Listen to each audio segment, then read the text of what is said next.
দুনিয়ার সবচেয়ে বড় কাজ। আমি আমি আমি একটু ছুটি দিলাম, এক সপ্তাহ এমন তারা সে না সবচেয়ে বড় কথা। আমি কথা শুনতে পারবো, আমি অনেক নামাজ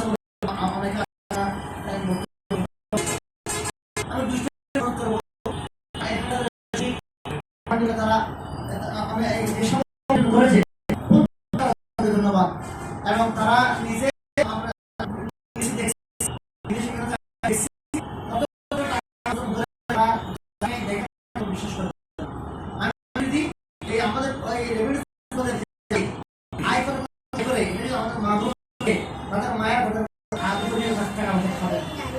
কি কষ্ট